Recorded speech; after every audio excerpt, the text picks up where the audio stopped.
Social media पर जैन समाज के सबसे लोकप्रिय जैन न्यूज चैनल महालक्ष्मी की ओर से सुबह सुबह 8 बजे आपके पास सप्तमी का पावन दिन और सुबह सुबह करते हैं सादर जय जय आज की शुरुआत।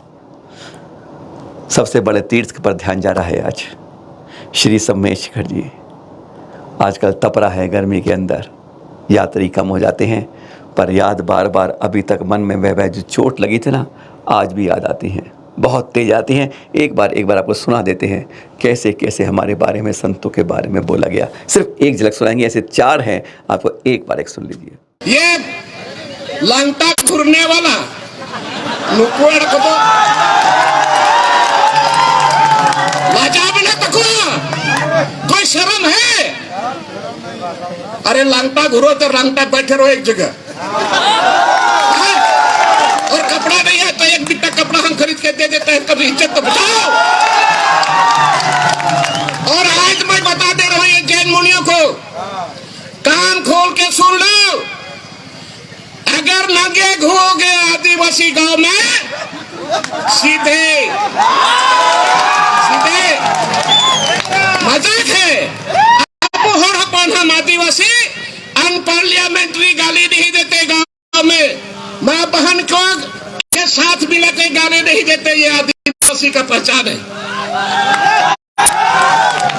और तुम हमारे सामने नंगे घुरोगे? शासन पर शासन सुन लो, बता दो जैन मुनियों को अब यहाँ नहीं चलने वाला है। और मैं हेमंत सोरेन को बता दे, और आज मैं बता दे रहा हूं ये जैन मुनियों को, कान खोल के सुन लो, अगर नंगे घूमोगे आदिवासी गांव में सीधे आदिवासी समुदाय में, आप घर में, गांव में, समाज में आप गलत शब्द का प्रयोग नहीं कर सकते। अनपार्लियामेंट्री आप नहीं बोल सकते हैं, तुरंत गांव में सजा होगा इसको। और वहां पर अगल बगल में ये लोग बिना कपड़ा का नंगे घूमते हैं, ये कहां से आदिवासी बर्दाश्त करेगा?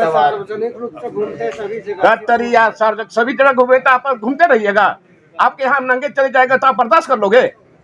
नहीं दादा, मेरा ये नहीं, जो फैक्ट है, जो रियल है, बिना कपड़ा का नंगे घूमते हैं, ये कहां से आदिवासी बर्दाश्त करेगा? सार्वजनिक सभी जगह घूमे तो आप घूमते रहिएगा। आपके यहाँ नंगे चले जाएगा तो आप बर्दाश्त कर लोगे? बिना कपड़ा का नंगे घूमते हैं, ये कहां से आदिवासी बर्दाश्त करेगा? सार्वजनिक सभी जगह घूमे तो आप घूमते रहिएगा। आपके यहाँ नंगे चले जाएगा तो आप बर्दाश्त कर लोगे? यह सुनकर समाज नहीं बर्दाश्त कर सकता। कोई भी समाज हो, कोई भी धर्म हो, कोई भी संप्रदाय हो, कोई भी जाति हो, नहीं सुन सकता अपने संतों के बारे में। और जो सुनकर चुप हो जाए वह सचमुच वह उस धर्म की औलाद नहीं कही जाएगी। अगर ऐसी बात हो जाए तो सच बात है। जगह जगह थानों में रिपोर्ट हुई, कहीं जगह भी कार्रवाई शायद पुलिस ने नहीं की। राजनीति का रंग ऐसे ही चलता है पुलिस के ऊपर, डंडा उसी का तभी चलता है, छोटे को दबा दिया जाता है और बड़े को बचा लिया जाता है, कहीं भी, चाहे सत्ता में हो चाहे विपक्ष में। पर यहाँ पर भी जैसे दिल्ली में सलेख चंद जय जी ने भी शिकायत की थी, और अब अदालत के कागज़ देख रहे हैं, सलखन मुर्मू और लोबिन एब्राहम जैसे सब पर, तीनों के ऊपर यह अब अदालत ने लिया है कि पुलिस से पूछा है कि क्या आपने अब तक एक्शन किया है, जवाब दीजिए। सुनवाई अभी 9 जून को हुई है और अब 6 सितंबर को अगली कार्रवाई है। जब आप गलत बोलोगे, अपशब्द करोगे किसी के बारे में, तो जवाब भी सुनना पड़ जाता है। आज शिखर जी यही पुकारता है कि अगर मेरे यहाँ पर, मेरे पर या चल के अचल तीर्थ पर कोई चोट करता है तो जिम्मेदारी समाज की रहती है उसकी सुरक्षा की। अपना कर्तव्य जरूर निभाना और समय पर निभाना। लव जिहाद जैनों के अंदर कितना घुस गया है, सोच कर आज कहते हैं रूह कांप जाती है। सचमुच इधर से उधर से, जहाँ किधर से, हर जगह से अब इस तरह की बातें आ रही हैं। ये घटना बता रहे हैं आपको सारंगपुर की।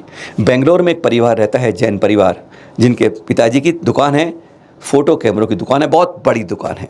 और उसमें हैदराबाद का एक लड़का, इस्लाम लड़का काम करता था, रिपेयर का काम करता था। उसकी लड़की थी, लड़की आती थी, कई बार जगह मिलती तो आके रिपेयरिंग का काम सीखने लगती थी। वो लड़का जो था रिपेयरिंग करता, जो उसका मुसलमान लड़का था, वह इतना बढ़िया, उसने सबका दिल जीत लिया था। और वह दिल जीते जीते लड़की का दिल भी जीत लिया, उसका ब्रेन वॉश करना शुरू कर दिया। और 6 माह पहले वह लड़की को भगा कर ले गया इंदौर। इंदौर में उसने एक नौकरी कर ली और कभी कभी सारंगपुर में भी काम से आता था। 5 दिन पहले वह सारंगपुर आया और तब पता चला कि क्या खौफ है।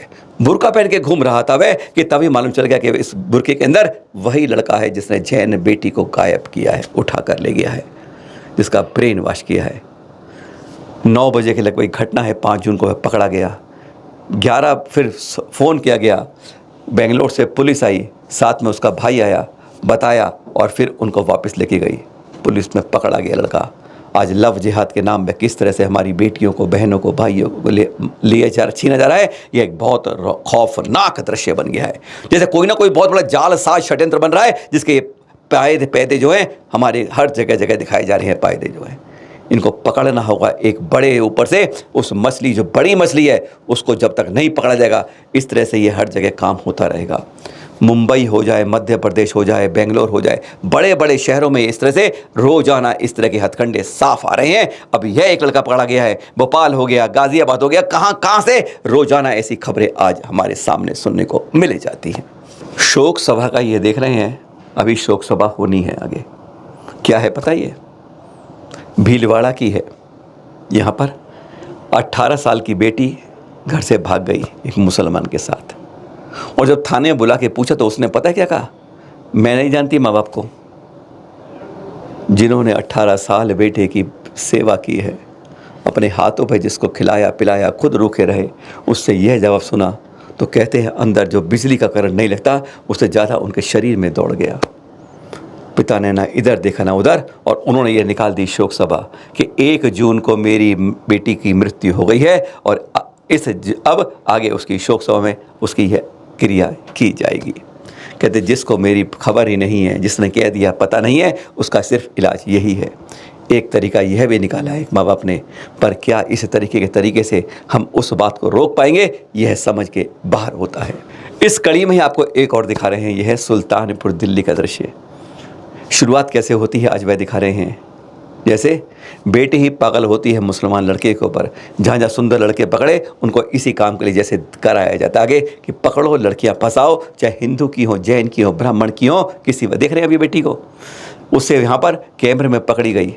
लोग पूछ रहे हैं उसे कहाँ से आई है, क्या है, तो वह लड़के का पक्ष लेती है।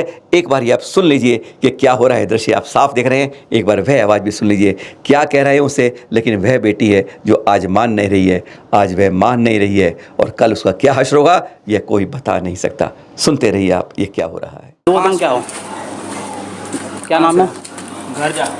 नाम क्या है? इधर आना। तू मेरे को नहीं जानता? मैं जानता हूँ भाई अच्छी तरीके से, बजरंग दल से जुड़ा हुआ मैं भी, बहुत देर से देख रहा हूँ वहाँ पे तू उसको मार रहा था। नाम क्या है? घर जा। नाम क्या है? इधर आप पहले। बहन नाम क्या है तुम्हारा? हाथ मत लगा इसे। तुम मार देगा। नाम क्या है तुम्हारा ये बताओ पहले। प्रिया नाम है। और ये मुसलमान है, तो और तुम्हें शर्म नहीं है बिल्कुल भी? है अभी केस नहीं सुना तुमने? मतलब कैसे? मतलब क्या? वो तो वीडियो वायरल हो गई, उसमें से तुम सारा पतंगड़ बना के वो तो तुम्हें पता चल जाएगा ना, कोई बात नहीं, कोई बात नहीं, ठीक है, वो तो पता चल जाएगा। चलो घर पे, ये मेरे साथ है, बोल कुछ भी। अरे ठीक है, वो फिर मिलेंगे आपसे। जागरूक रहे, जगाइए। माँ बाप के साथ समाज का भी कर्तव्य है, इस तरीके से अपनी बेटियों की, बहनों की आहुति मत दें। बेटियों को भी समझना होगा, माँ बाप को भी समझना होगा। इस मजबूरन जो चल रहा है, कहते हैं यह जो लवेरिया है ना, इतना बीमार कर देता है कि बेटी का ब्रेन वॉश कर देता है, और उसके बाद बेटी कहीं नहीं कहीं तंदूर में जलती है, कहीं लिविन में रहकर तड़पती है, कहीं मिक्सी में बन जाती है, कहीं टुकड़े टुकड़े फेंक दिए जाते हैं, या कहीं सरेआम 40 बार टुकड़े मार के उसे ख़त्म कर देते। ऐसी गहरे घिनौने षड्यंत्र रोज़ देखे जाते हैं, पर हमारी बेटियों को कौन समझाए। जागना होगा, जगाना होगा। सादर जय जिनेंद्र।